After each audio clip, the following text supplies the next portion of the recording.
It's about time you have an easier, more efficient way to get caught up on the news. The Newsworthy breaks down the day's top stories in less than 15 minutes and gives you some lighter conversation starters along the way. Search The Newsworthy wherever you're listening now and follow or subscribe to The Newsworthy today. Welcome back to the Center in the City podcast, a space to pause, breathe, and come back to yourself, even in the middle of a full and busy life. I'm your host, Wade Brill, and in each episode, we explore mindfulness for real life, simple practices, reflections, tools to help you feel grounded, present, and connected to what matters most to you. So let's settle in and let's get centered. Welcome back to the Center in the City podcast. I'm your host, Wade Brill, and I am so glad you are here. Whether you are new to the Center in the City podcast or a returning listener, I so appreciate you being here and taking the time to invest in yourself, invest in how to care for your mental, emotional, and physical and soulful well-being so that you can show up and be your best and most authentic self because you're living from this centered place amid the chaos of what it is like to be a human in this modern day world. Today on the Soul episode, I want to talk about the art of letting go, like how we can learn to let go of what we can't control. Now, I share this episode with you from a place of practice, from a place of being a human just like you in this messy, big world, and learning how to practice letting go so that I can be more present with what's here. One of the things I've learned over the years of my own self-study and coaching and working with people and groups is that most of our stress doesn't come from what's happening in the present moment. It comes from our attempt to control it. Our suffering comes because we want what's happening in the present moment to be what we want it to be. We want it to follow our expectations. We want it to follow our exact vision. We want it to turn out the way we had hoped or wished or dreamed it would be. And then when reality hits and things maybe look slightly different or really different, or life sideswipes us with something big, we can have a hard time, and I say we as human beings can have a hard time dealing with what is here. So today we're going to talk about why letting go is so hard, some practical ways that we can practice letting go so that we can be more present with life. And you will leave this episode feeling more human because you recognize you're not alone in your thought patterns of wanting to control the outcomes. And you will feel empowered because you'll have just a little bit more insight and strategy of how to practice letting go so that your mind can be free, your heart can be open, and you can be more present to be with what's here in this moment. So wherever you are listening, on a walk, while you're cooking dinner, commuting, I welcome you to settle in and let's get centered.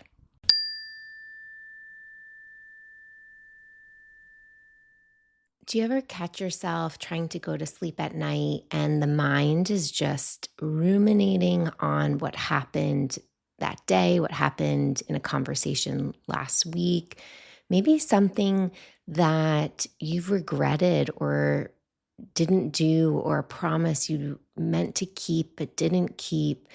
And as you're going to bed, all of these thoughts are coming up and it's just like, wow, why am I thinking about this laundry list of things that my mind's chewing on? And it feels heavy and it starts to then create more of a spiral or irritation in the body, maybe some restlessness. And then we start to add in some shame and some guilt because we maybe haven't acted in alignment with our values, or we did something we regret and that didn't feel good because we went against maybe a value of ours, or we wish we had shown up differently or said something differently. And it's like all of these thoughts, all of these memories, all these instances become like this backpack we hold on to, and we keep adding shit to the backpack that we're holding on to from the past, from even the sense of the future of what's to come, and we hold on to it.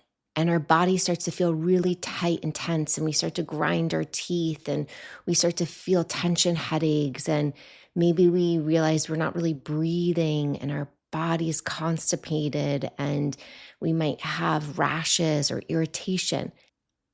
If you experience any or all of these, know that you are not alone. Know that you are a modern day human who is dealing with a very loud, ruly mind, and a mind that wants to control. A mind that wants to control the situation, a mind that wants to make sense of everything. And what we're going to talk about today is how we can practice letting go of the past, letting go of what's to come, so that we can be more present with what's here and get ourselves out of these anxiety and stress loops that really affect our sense of well-being.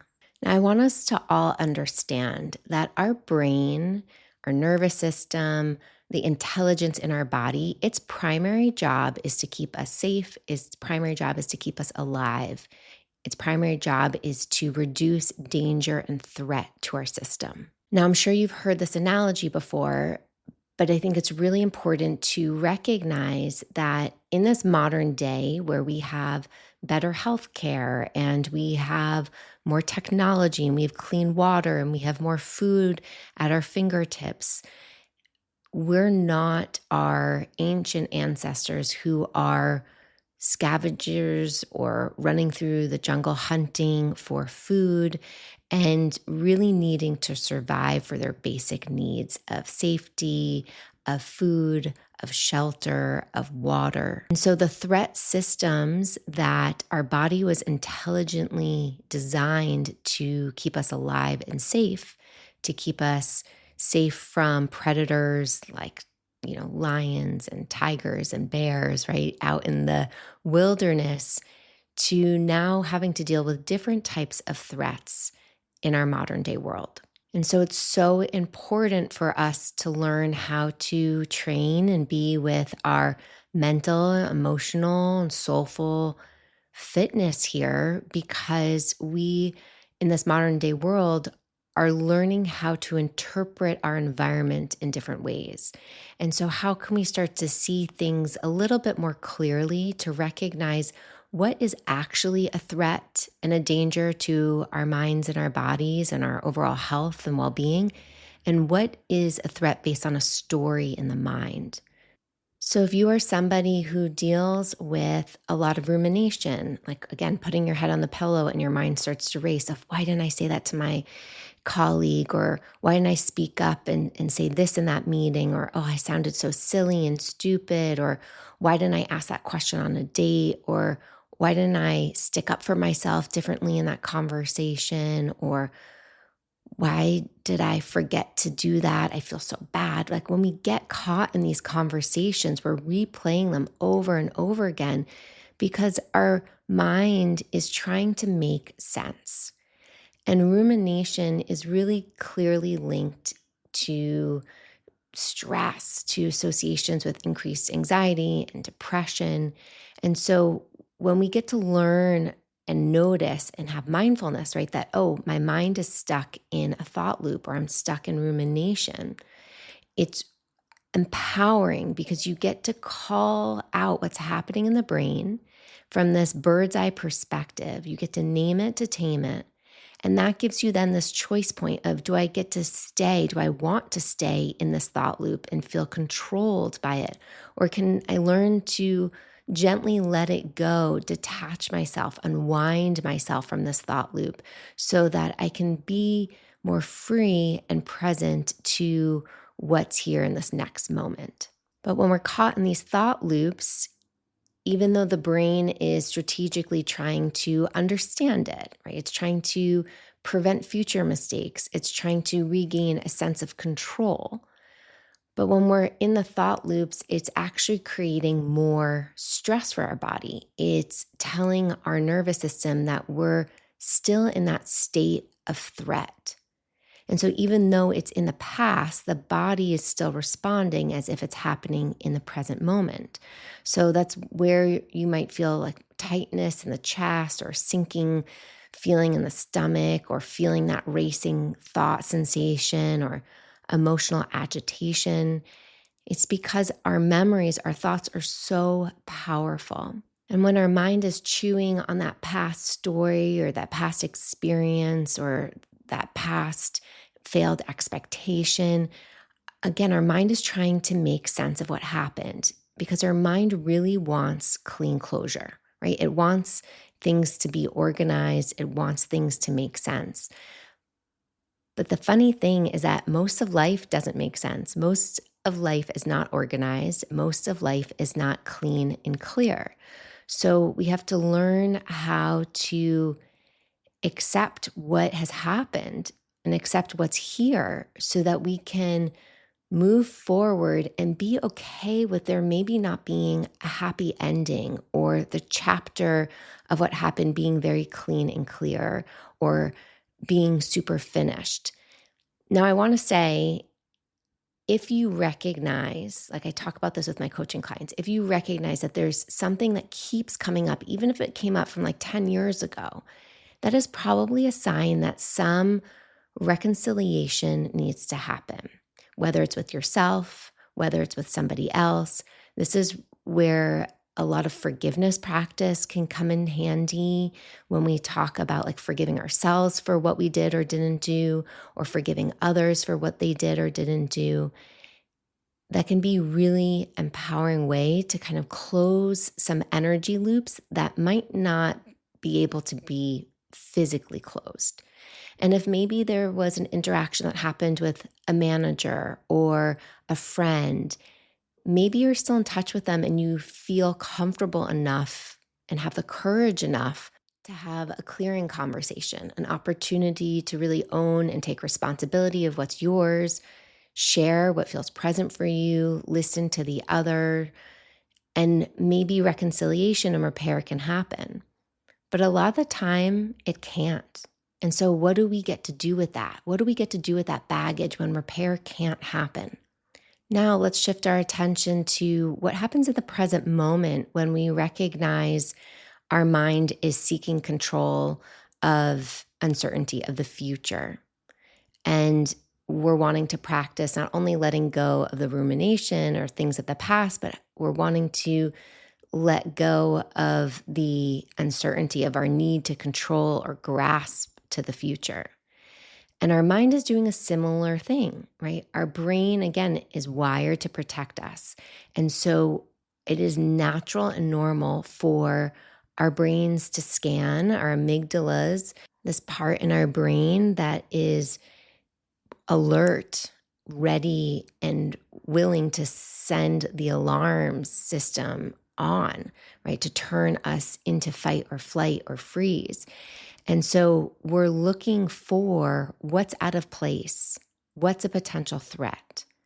And we're trying to, we, as in the brain, is trying to get ready to fight, to prepare for what's to come. And so the body, if the mind is already scanning and already thinking of all these worst case scenarios or all the things that could go wrong, the catastrophizing, there's so many thinking traps that can come up here. Mind reading of what other people are thinking about us or might think about us.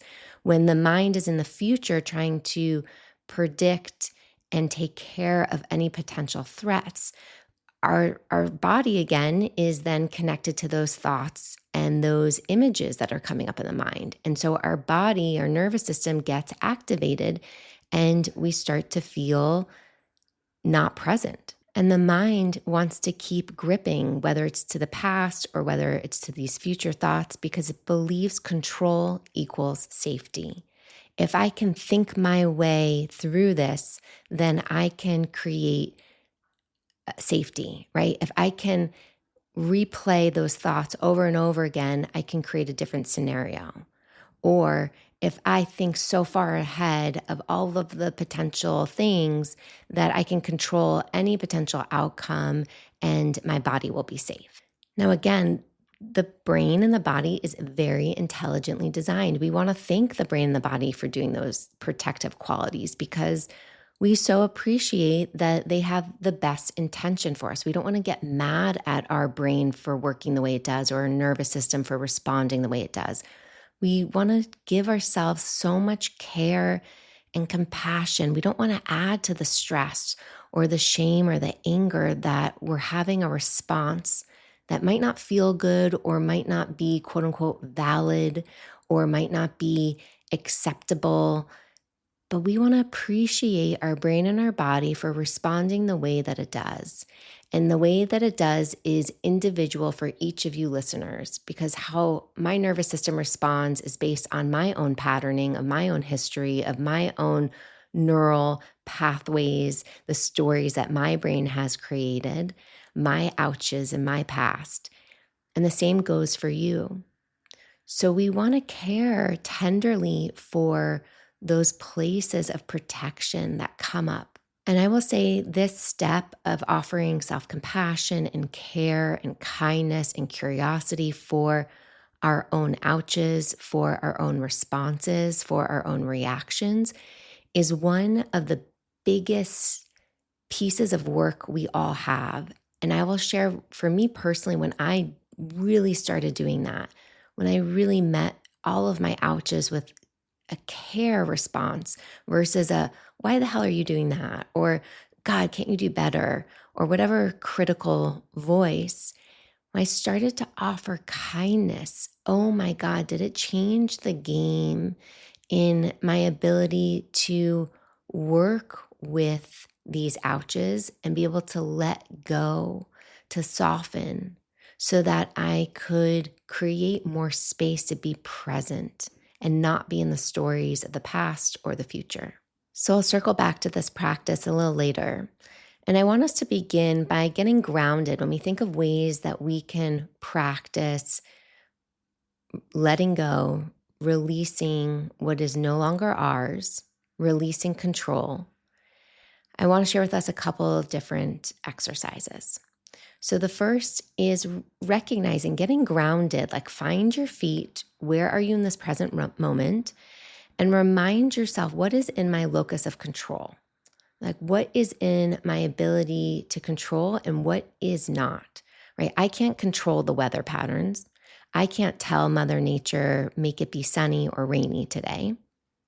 But I can control whether I take an umbrella with me. I can control whether I bring sunglasses. I can control whether I bring a warm enough jacket. These shifts in paying attention to what's actually in our control and what's not in our control can give us a wider lens on the situation and remind us what we can actually take responsibility for and what we can let go of. What we can remind ourselves is not ours to hold. It's not ours to create extra stress or pressure or the need to control.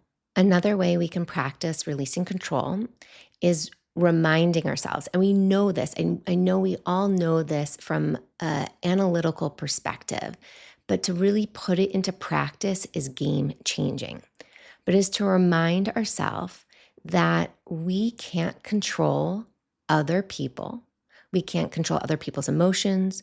We can't control other people's decisions. We can't control other people's opinions of us.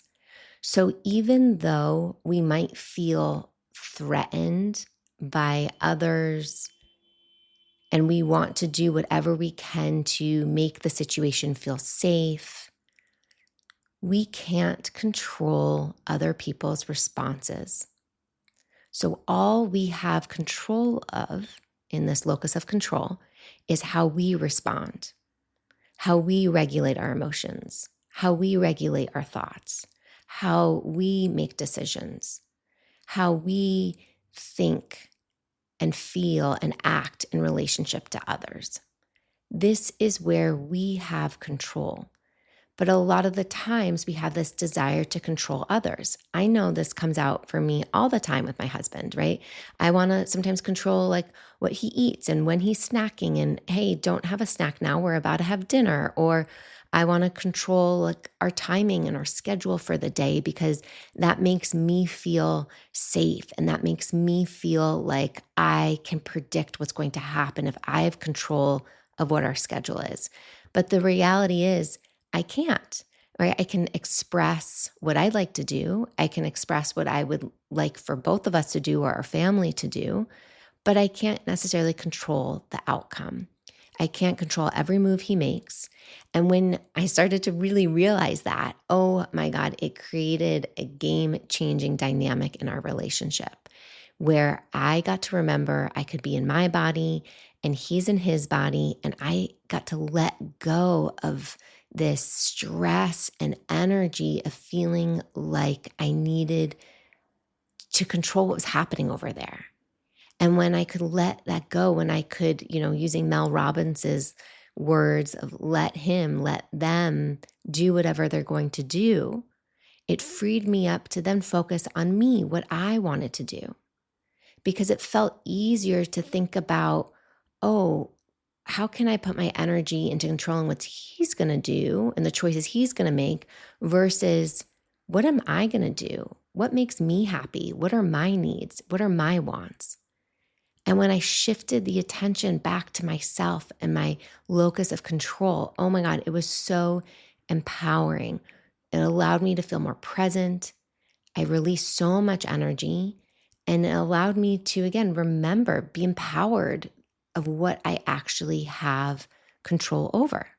Another area that we can practice letting go of control is letting go of control of the outcome. Now, I know for you high achiever listeners that it's really hard because we tend to, and I put myself in that camp too, we tend to put our sense of identity in the outcome.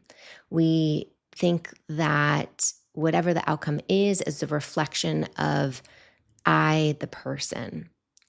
But we have to remind ourselves that the outcomes of whatever the situation of that client call, of that meeting, of that family dinner, of that date, of that email, whatever it is, that there are many variables happening and most of them are out of our control, right? Like timing, what's happening in other people's lives, what's happening in other people's emotions and their own mind states and heart states, what's happening in external conditioning, what's happening on this global world. We want to practice here psychological flexibility. We want to remind ourselves to take action from a place of our values, from a place of inner alignment, from our truth, and release attachment to the outcomes. And when we can release attachment to the outcomes of however that meeting went, that conversation, that meal, that there's going to be less stress and greater well-being because we're not wasting energy trying to control the moment. And instead, we're allowing ourselves to be present to what's here. Now, when I talk about the practices of letting go, it's not about us not caring. It's actually about us shifting ourselves to how our minds and our nervous systems can relate to our present moment experiences. So when we practice letting go, we actually free our hands, right? Because we can't hold on to anything in life with a closed fist. So we have to keep practicing letting go because it's so easy for our hands to be the symbolism also for our minds to keep picking up things and grasping and holding on to them tightly. But if we're continuing to keep our fists closed and our minds full of the past or control of uncertainty, we're not freeing ourselves to be present to what's here, to actually pick up what we want to pick up, to gently hold what we want to hold, and then let it go. Right? We want to keep this open palm so that we can receive things, so that we can enjoy things, so that we can nourish our systems and give to others. And then we also want to be able for the grip to be wide enough that we can let go So things can come in and things can come out of our life. But if we're interacting with life from this closed fist, we're not letting any of the good in as well. We're not letting ourselves receive, and we're not able to give from this place of a closed fist. And then we start to hold on to so much, right? This invisible backpack just keeps getting heavier and heavier because we're holding on to more and more and more. So a really powerful question that you can keep asking yourself throughout the day is, what's actually mine to carry? What's mine to take responsibility for? And what's outside of my control? What's not mine? What can I let go of? Now, as I started this podcast episode with talking about how the things that we hold on to, how it can start to build, tension in the jaw, tension in the neck, tension in our stomachs, tension in our digestive tract. When we start to feel the tightness of holding on in the body, it can be a really helpful insight, right? Have some mindfulness of, my body is tight right here. So what can I do from a physiological place to release, to offer relaxation, to tell my nervous system that it's not in a threat state right now? So these can be practices that they're simple, but we say simple doesn't mean easy. Simple means doable, but we actually have to do them to feel the benefit of them.